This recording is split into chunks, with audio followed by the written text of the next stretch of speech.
আসসালামু আলাইকুম এভরিওয়ান। এই হচ্ছে আমার দই বড়া, খুবই মজার হয় এই দই বড়াটা। আমার এই রেসিপিটা আপনারা হুবহু ফলো করে যদি দই বড়া বানান তাহলে আপনাদেরকে অন্য কোনো রেসিপি দেখতে হবে না, বিকজ আমি অনেকবার দই বড়া বানিয়েছি এবং আমার অভিজ্ঞতার মতে আমি এই রেসিপিটা করি। সো এটা খুবই মজার হয়। আমি প্রথমেই এই ডালটাকে, এটা কাঁচা ডাল, মাসকালাইয়ের কাঁচা ডাল, এটা ভাজাটা না, এটাকে আমি প্রথমে ভিজাই রাখছিলাম 2 ঘন্টা। তারপরে এটা আমি ব্লেন্ড করে নিচ্ছি, অল্প করে পানি দিয়ে আমি এটাকে একটু ব্লেন্ড করে নিচ্ছি। ভালো মতোই ব্লেন্ড করতে হবে। আমি একটু হাত দিয়ে দেখে নিচ্ছি যে এর টেক্সচারটা ঠিক আছে কিনা। এটা ঠিক মতো ব্লেন্ড হলে আপনার এটা ফেটানোর সময় খুব অল্প টাইমে খুব ভালো মতো আটাটা হালকা হয়ে যায়। সো আমার সবগুলো ব্লেন্ড করা হয়ে গেছে। আমি একটু হাত দিয়ে একই অ্যাঙ্গেলে আমি খুব ভালো মতো এটাকে ফেটাই নেব। ফেটাই নিলে হবে কি, এই ব্যাটারটা হালকা হয়ে যাবে। তারপর এটা যখন আমি পানিতে ভাসানোর জন্য দিব, দেখবেন যে খুব ভালো মতো ভেসে যাচ্ছে। পানিতে যদি না ভাসে তাহলে কিন্তু এই দই বড়াটা ঠিক মতো হবে না, একদম ভিতরে শক্ত হয়ে থেকে যায়, যার জন্য পানিতে ভাসানোটা ইম্পর্টেন্ট। সো দেখতেই পাচ্ছেন আমার এটা পানিতে সুন্দর মতো ভেসে গিয়েছে।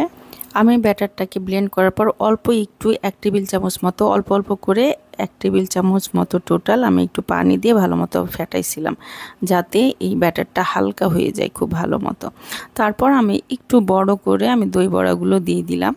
তারপর দেখেন এই দই বড়াগুলো আমার ভিতরটা এত ভালো মতো ফেটানো হয়েছে যে এটা খুব ফ্লাফি হয়ে যায়, অনেক ফুলে যায়। এখানে আমি কিন্তু কোনো বেকিং সোডা টোডা কিছু ইউজ করা যাবে না।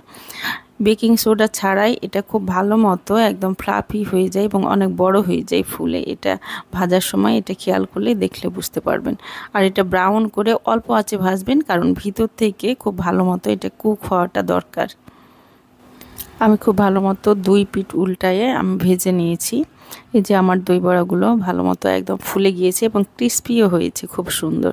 ক্রিস্পি হলে আপনার ভিতরে এটা যত ক্রিস্পি হবে উপরটা, তত আপনার ভিতরে দইটা খুব সুন্দর মতো ঢুকে যায়।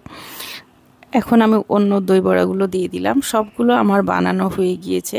আর আমি এই দই বড়াটা বানানোর সময় একটু বেশি করে বানাই, কারণ এটা একটু ঝামেলা হয় যেহেতু, যার জন্য আমি এটা নর্মালি কিছুটা পানিতে না ভিজিয়ে ফ্রিজে রেখে দিব। ওটা পরে আবার দই দিয়ে আমি এটা ভিজাবো। সো এখন আমি এটা ঠান্ডা নর্মাল পানি নিয়েছি। নর্মাল পানিতে অল্প করে চিনি আর অল্প করে লবণ আমি দিয়েছিলাম, দিয়ে গুলিয়ে আমি এই দই বড়াগুলো, যেগুলো আমি টক দই ভিজাবো, সেগুলো দিয়ে দিলাম। দিয়ে আমি একটা বাটিতে, যাতে ভেসে উপরে উঠে থাকে, যার জন্য একটু বাটিতে পানি দিয়ে আমি এই সবগুলো দই বড়াকে আমি চুবিয়ে রাখলাম। আর বাকি যেই দই বড়াগুলো ছিল সেইগুলো আমি একটা এয়ারটাইট বক্সে আমি নর্মাল ফ্রিজে রেখে দিব। এখন আমি একটা গ্রিন সস বানিয়ে নিব। এখানে অল্প করে নিতে হবে আপনার ধনেপাতা, আর 2টা কাঁচামরিচ দিয়েছি, টক দই দিয়েছি 1 টেবিল চামচ, অল্প একটু লবণ দিয়েছি। এখন আমার 2 ঘন্টা পর, 2 ঘন্টা অবশ্য হয়নি, আমার দই বড়াগুলো যেহেতু খুব ভালো মতো ফুলেছিল, আমি 1 ঘন্টা রেখেছি। 1 ঘন্টা রেখে এই পানিগুলো চিপে উঠাই নিতে হবে। এখন আমি সবগুলো চিপে উঠাই নিচ্ছি। তারপর আমি অন্য একটা বলে আমি কিছু টক দই নিব। আমি 2 বারে টক দইটা আমি রেডি করি।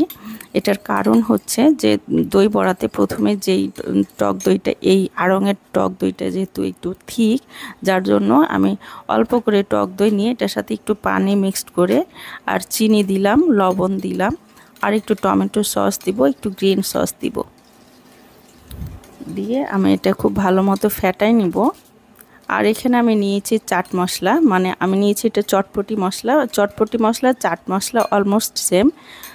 আমি চটপটি মশলাটা নিয়েছিলাম এখানে 1 টেবিল চামচের একটু কম, 2 চা চামচ মতো। গ্রিন সসটা দিয়ে দিলাম, দিয়ে আমি এর আগে একটু পানিও দিলাম দেখলেন। তারপর আমি এখন এই লিকুইডটা, একটু লিকুইড থাকবে, তাহলে এই লিকুইডটা খুব সহজে আপনার এই দই বড়ার ভিতরে ঢুকে যাবে। তা না হলে দইটা যদি ঠিক থাকতো তাহলে খুব সহজে ঢুকতো না, যার জন্য আমি একটু পানি দিয়ে এটা করে নিই আগে। তারপর বাকি দইটুকু আমি নিয়ে নিলাম। এখন আমি এখানে অল্প করে চিনি দিব। যেহেতু একটু টক মিষ্টি থাকবে, আপনারা বেশি টক বেশি মিষ্টি চাইলে মিষ্টি দিতে পারেন। আমি একটু টক মিষ্টি পছন্দ করি, যার জন্য এখন আমি একটু অল্প চিনি দিলাম, আগে যেহেতু বেশি দিয়েছিলাম। তারপরে 1 টেবিল চামচ আমি টমেটো সস, গ্রিন সস, আর 1 চা চামচের একটু বেশি হবে আমি চটপটি মশলা বা এই চাট মশলাটা দিয়ে দিলাম, আর দিয়েছিলাম অল্প করে বিট লবণ। এখন আমি সবগুলো উপর থেকে একদম ভালো মতো দিয়ে দিব, যাতে সবগুলো দই বড়া খুব ভালো মতো আপনার হচ্ছে একদম ঢেকে যায়। উপরে একটু আমি এই ডিজাইনের জন্য আমি উপরে হালকা সাদা টক দইটা আমি একটু ফাটাই নিয়ে উপরে দিয়ে দিলাম। তারপর আমি দিয়ে দিলাম এটা হচ্ছে টমেটো সস। আপনারা অনেক চ্যানেলে দেখবেন যে ওরা হচ্ছে এই টক দইটার সাথে অন্যান্য মশলাগুলো মিক্সড করে না, উপরে জাস্ট দিয়ে দেয়।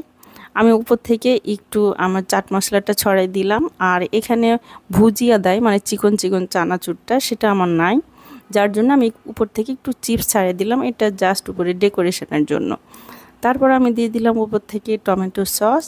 তো দেখতেই পাচ্ছেন আমার দই বড়াগুলো ভিতরে একদম খুব ভালো মতো টক দইটা ঢুকে গিয়েছে। আপনারা যদি আলাদাভাবে আপনারা উপর থেকে যে মশলাটা ছড়াই দেয় এইভাবে দিলে কিন্তু ভিতরে এই দই বড়ার ভিতরে মশলাটা যাবে না। সো মশলাটা মিক্সড করে দিবেন। আমার রেসিপিটা কেমন লাগলো কমেন্ট করে জানাবেন। So thank you for